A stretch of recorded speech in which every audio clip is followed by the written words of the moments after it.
Hello everyone, welcome to my channel. I'm very glad you're here. Now, there are many things in my life I'm passionate about, but it would take too long to talk about them in just this one video. So I narrowed it down to my top 4. I love making movies, I love watching movies, and I really love math. So I thought I would do something with my two passions and do something I've never seen before. I'm gonna make a YouTube video talking about a movie I just watched. Crazy original, right? But while I talk about this movie I watched, I'm going to open some Pokemon cards. So while I get some cool Pokemon cards from these card packs, you're going to get some cool insight onto what I thought of the movie of the day. It's going to be a bite-sized review, basic stuff like what I liked, what I didn't like, what I really liked, if any. But I tend to ramble a lot and talk myself in circles, so I have to find some way to keep it interesting. So if I pull a Pokemon EX card from any of these card packs, my review will stop, no matter where I'm at in the review.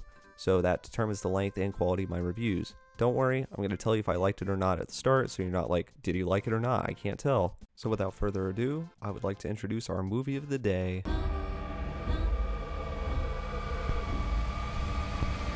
That's right, our movie of the day is Smile 2. I loved this movie.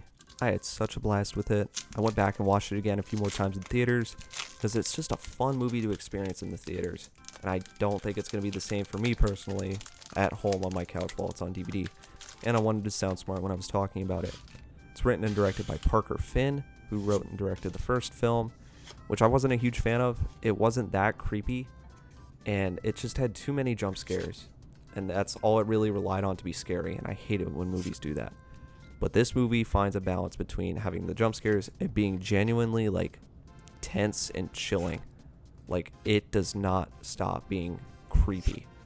And I think a big part of that is the really eerie score by Cristobal Tapia de Veer, who also did the music for the first one. It's really bone chilling.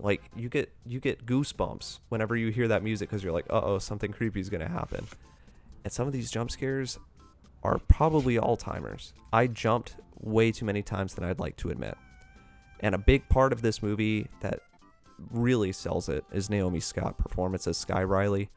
Sky Riley is a super big pop star who has to pause her career because of the tragic death of her boyfriend and her problem with substance abuse. And now she's trying to get back into the world and kickstart her career again with a big stadium tour. And everything just starts to fall apart. Naomi Scott soars in this movie. You may know her as Mo from Lemonade Mouth and Jasmine from the Aladdin remake a few years ago. And she's fine in those. But here, she really gets to show her acting chops. And a lot of people say she should be nominated for Best Actress at the Oscars or for awards.